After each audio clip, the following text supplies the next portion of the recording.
Hello friends, welcome to my channel यार साहब। तो फ्रेंड्स, आज की वीडियो में डिस्कस करने वाले हैं computer memory. Types of computer memory, किस किस टाइप्स की मेमोरी होती है, मेमोरी के क्या क्या फंक्शंस होते हैं, उनके क्या क्या काम होते हैं, कौन सी मेमोरी किस काम के लिए क्या क्या इंस्ट्रक्शंस या इंफॉर्मेशन या डाटा स्टोर करने के लिए यूज़ की जाती है, ये सब हम इस वीडियो में डिस्कस करेंगे। तो वीडियो अच्छी लगे तो लाइक कीजिए, कमेंट करें और चैनल को सब्सक्राइब करना ना भूलें। तो चलिए शुरू करते हैं।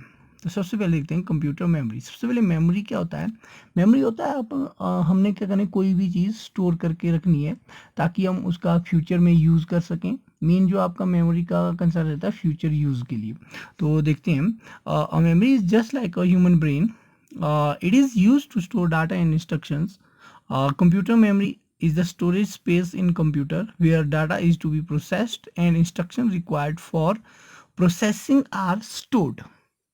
तो इसमें क्या हो रहा है कि कंप्यूटर मेमोरी क्या होती है, स्टोरेज स्पेस है जिसमें कि डाटा जिसकी हमने प्रोसेसिंग करनी है, जो हमने डाटा इनपुट किया है कंप्यूटर को, उसकी हमने प्रोसेसिंग करनी है, वो स्टोर होता है।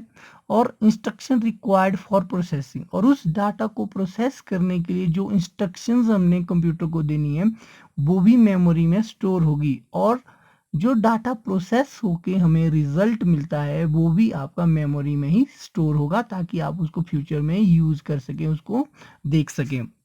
The computer memory is divided into large number of small parts called cells. तो ये था कंप्यूटर मेमोरी, जो कि आपका डाटा और इंफॉर्मेशन इंस्ट्रक्शंस स्टोर करने के लिए यूज़ होती है फॉर फ्यूचर यूज़।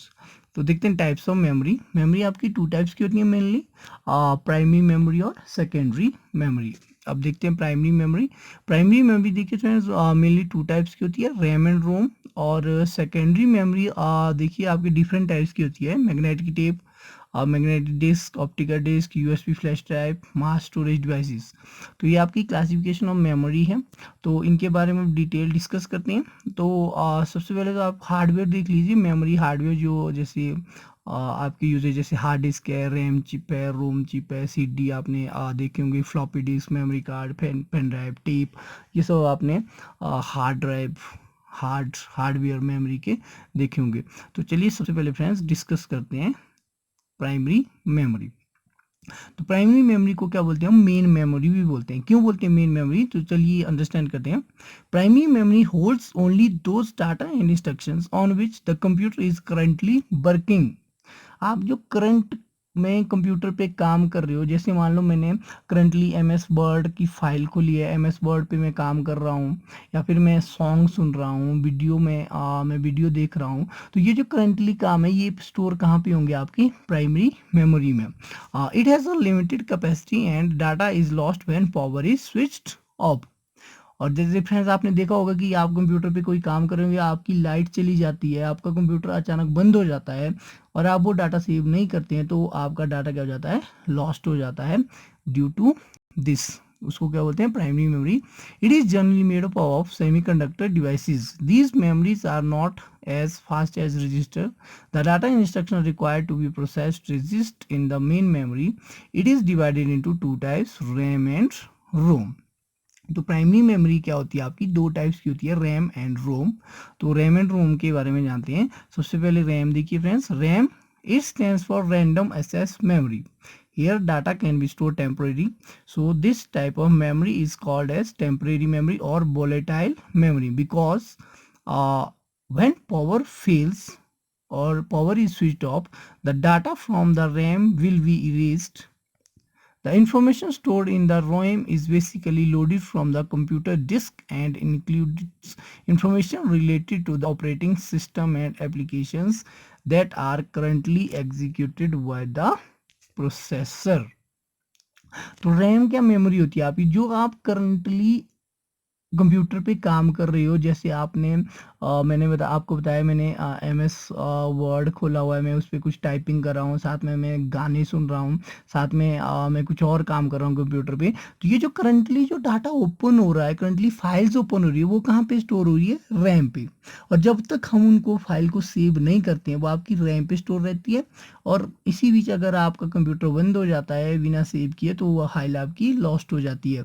तो इसीलिए फ्रेंड्स जितनी ज़्यादा आपकी रैम होगी कंप्यूटर पे उतना ही ज़्यादा आपको जो करंटली आपने फाइल्स ओपन के लिए की है उनके लिए ज़्यादा स्पेस बचेगा और आपका कंप्यूटर स्मूथली चल सकता है। तो रैम क्या होती है, रैम के जो फॉलोइंग टाइप्स है जैसे S RAM, D RAM, V RAM, आपकी स्टैटिक रैंडम एक्सेस मेमोरी और डायनेमिक रैंडम एक्सेस मेमोरी। तो फ्रेंड्स रैम क्या होती है आपकी वोलेटाइल मेमोरी है। वोलेटाइल मतलब जब तक आपका कंप्यूटर ऑन है तभी तक उसमें डाटा स्टोर रहेगा, जैसे कि आपका कंप्यूटर ऑफ हो जाता है आपका डाटा भी लॉस्ट हो जाता है। अब नेक्स्ट रोम की बात करते हैं। रोम stands for read only memory और read only memory.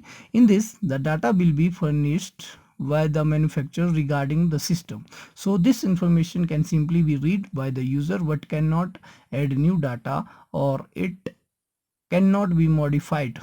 तो रैम और रोम कौन सी होती है, इसको हम एक तो मॉडिफाई नहीं कर सकते हैं, एक तो ये नॉन वोलेटाइल होती है, मतलब चाहे हमारा कंप्यूटर ऑन हो कभी बीच में, ऑफ हो कभी बीच हो, आप इसको इससे डाटा इरेज नहीं होगा।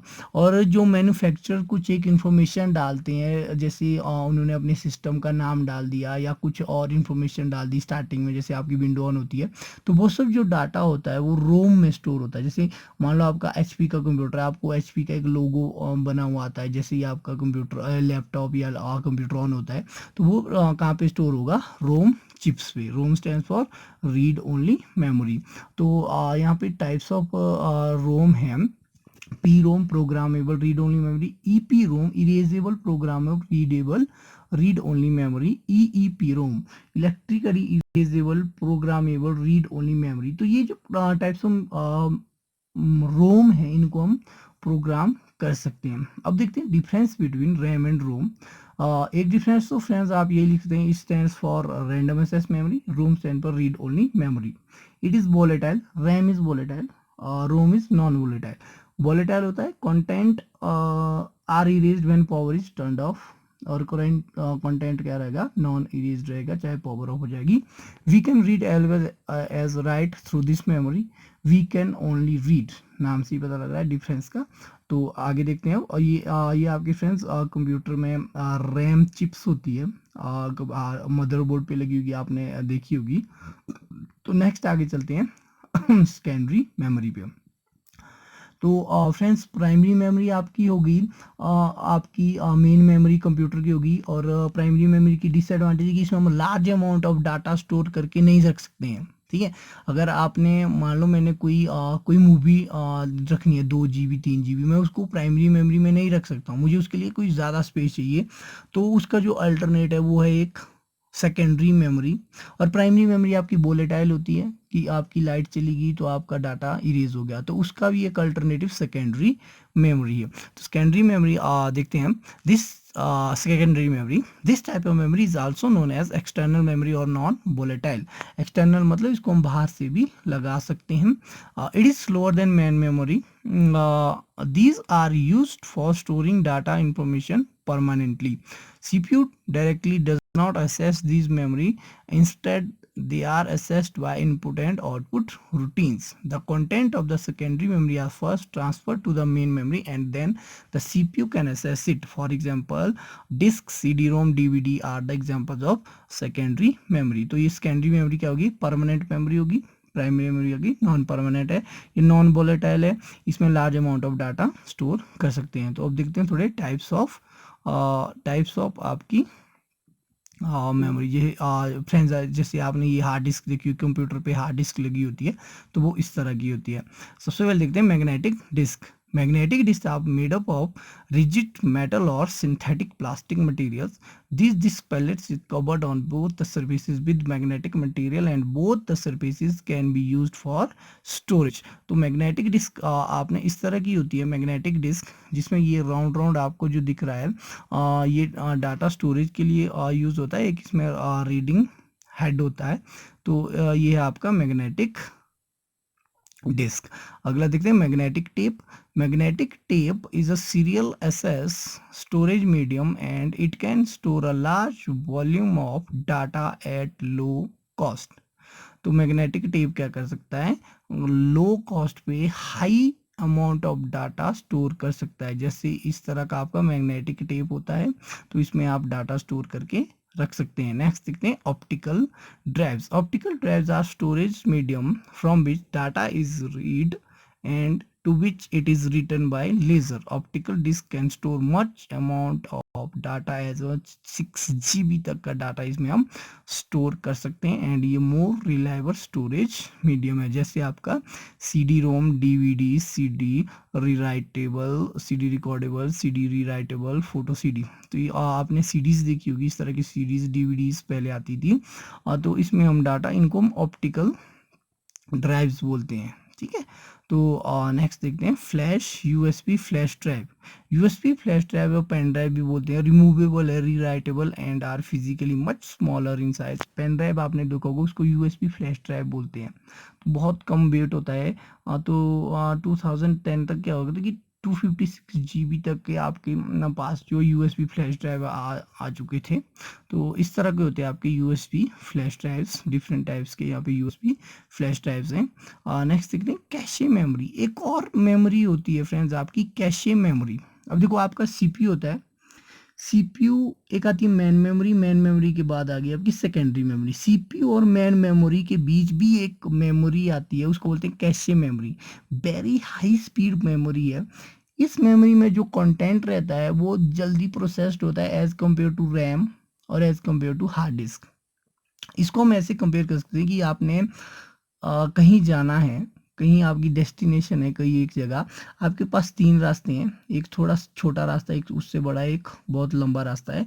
तो कैसे आपका सबसे छोटे वाला रास्ता है उस वहाँ डेस्टिनेशन तक पहुँचने के लिए। तो कैसे आपका वो कंटेंट, कैसे मेमोरी वो कंटेंट होल्ड करता है जो आपका जल्दी प्रोसेस होगा।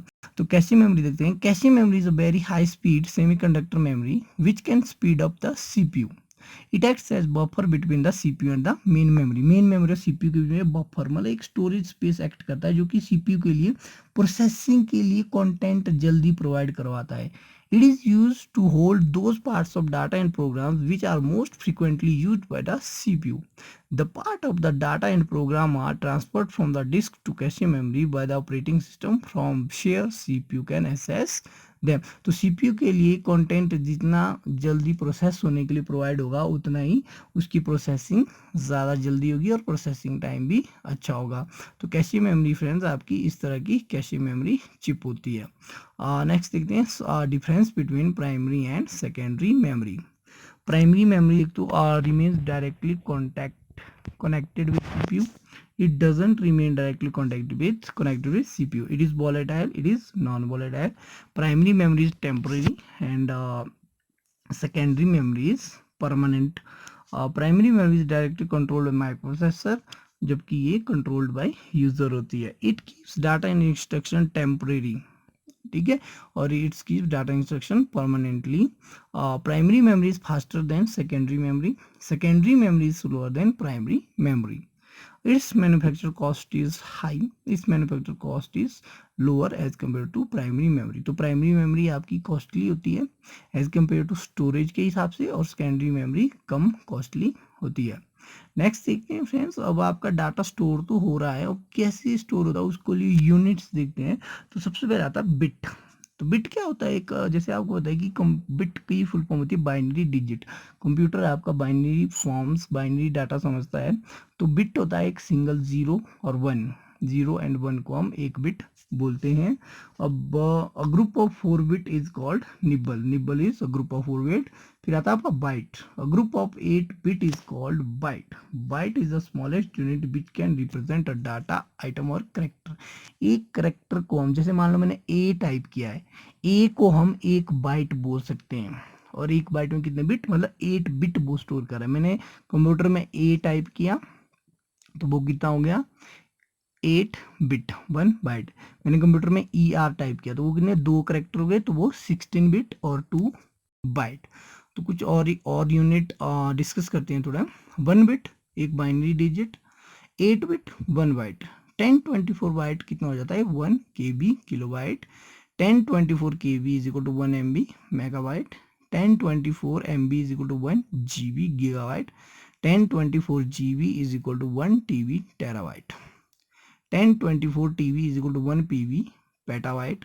1024 PB is equal to 1 EB exabyte. 1024 EB is equal to 1 ZB zettabyte. अगर आपने रोबोट मूवी देखी तो उसमें जो रोबोट है वो बनाया होता है, वो बोलता है कि उसकी मेमोरी कितनी है 1 zettabyte। तो 1 zettabyte देख लो फ्रेंड्स कितनी होती है। अभी तक आप ज़्यादा से ज़्यादा यूज़ करेंगे जीबी तक आपके पास, शायद किसी के पास 1 TB की हार्ड डिस्क हो, पर मैक्सिमम अभी तक जीबी में ही चले हुए हैं। जेटाबाइट के आगे 1024 zettabyte equal 1 YB yottabyte and 1024 YB is equal to 1 brontobyte. 1024 brontobyte is equal to 1 geopbyte. Geopbyte is the highest memory till now. अभी तक जो नोन है जियोबाइट है, और अभी तक जो आपके पास हार्ड डिस्क अवेलेबल हो चुकी है वो पेटाबाइट तक हो रही है, 1 पेटाबाइट पीबी तक, 1 TB तक, 1 टेराबाइट, 1024 GB 1 TB तक की हार्ड डिस्क अवेलेबल हो चुकी है मार्केट में।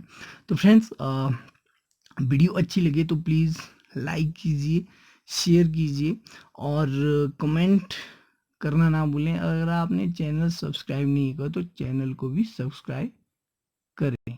Thank you friends.